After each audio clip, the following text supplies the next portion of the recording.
Selamat pagi siswa kelas 7G. Hari ini kita akan belajar PPKN dengan materi norma dan keadilan. Pertama kita akan mempelajari apa itu norma. Norma itu sifatnya mengikat dan tujuannya itu agar tercipta kehidupan masyarakat yang harmonis. Ada beberapa macam norma dalam kehidupan masyarakat yang akan kita bahas hari ini. Yang pertama, norma kesusilaan. Norma kesusilaan adalah suara hati nurani manusia yang mengarah kepada kebaikan dan kejujuran. Contohnya, ketika kalian berniat untuk menolong teman kalian yang lagi kesulitan, itu dari hati nurani kalian sendiri.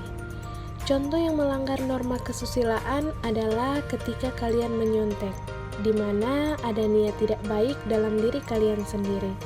Sanksi yang didapat jika melanggar norma ini adalah rasa menyesal, malu terhadap diri sendiri, dan hidup terasa tidak tentram.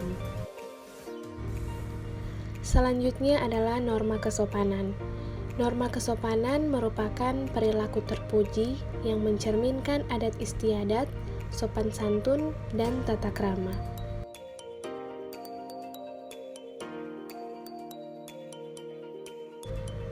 Contoh dari norma kesopanan adalah kalian menghormati kedua orang tua kalian, orang yang lebih tua dari kalian, senior kalian, dan guru kalian.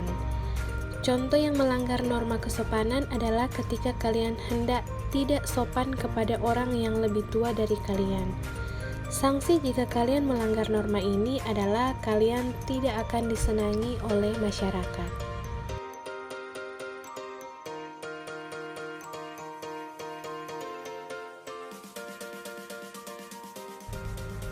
Yang ketiga adalah norma agama. Norma agama yaitu ketentuan hidup yang berasal dari Tuhan Yang Maha Esa, yang isinya berupa larangan, perintah-perintah, dan ajaran. Kemudian, salah satu contoh dari perilaku yang sesuai dengan norma agama adalah kalian harus menghormati semua agama, harus menghargai semua agama yang ada di Indonesia, dan kalian taati semua aturan yang ada pada agama yang kalian percayai atau yang kalian anut saat ini. Salah satu contoh pelanggaran dari norma agama ini adalah ketika kalian membuli salah satu teman kalian, karena membuli itu sama saja kalian menghina ciptaan Tuhan. Sanksi yang dapat diberikan atau sanksi yang kalian dapat ketika kalian melanggar norma agama yaitu hukuman dari Tuhan yang kalian percayai masing-masing.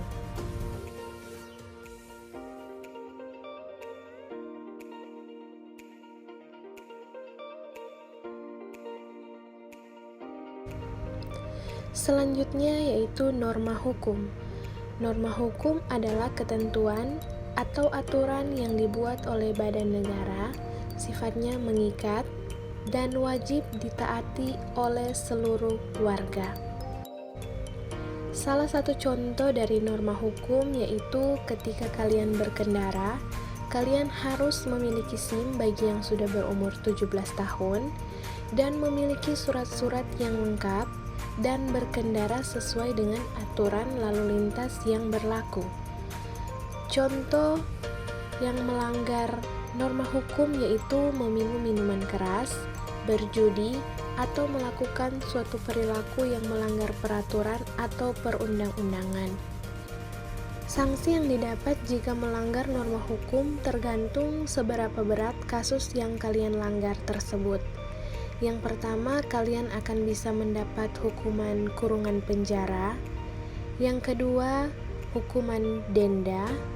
Dan yang ketiga, hukuman penyitaan barang-barang milik kalian oleh pihak berwenang.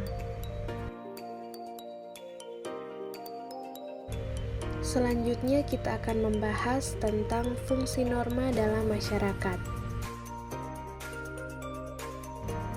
Yang pertama, pedoman dalam bertingkah laku. Norma ini berperan sebagai aturan kita agar tingkah laku kita sesuai dengan kaidah yang ada.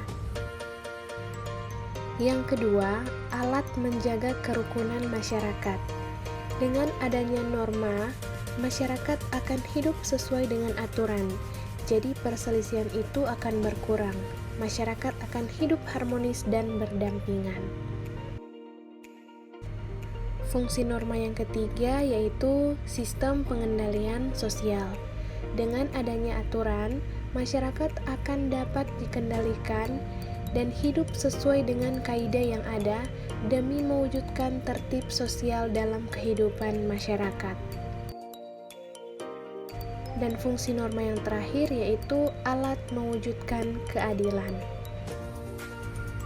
Selanjutnya yaitu tujuan norma.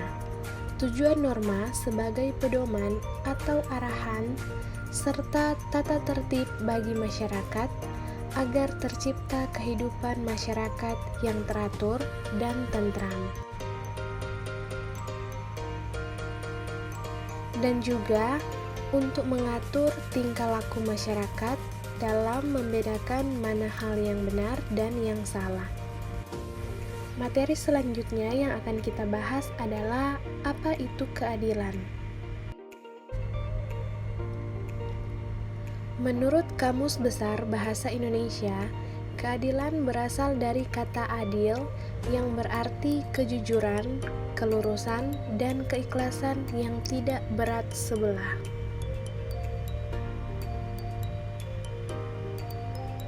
Keadilan berarti menempatkan segala sesuatu di tengah, tidak memihak, tidak pilih kasih, dan tidak sewenang-wenang. Apa kaitannya kita mempelajari norma dan keadilan? Yaitu agar kita dapat membela hak kita ketika kita melakukan kesalahan dalam norma, kita tentu akan menerima hukuman atau sanksi. Di situ kita dengan mempelajari keadilan tahu mana hal yang sesuai dengan hukum, mana hal yang tidak sesuai dengan hukum. Sampai di sini materi kita hari ini, silakan dicatat dan jika ada pertanyaan silakan tulis di kolom komentar. Terima kasih.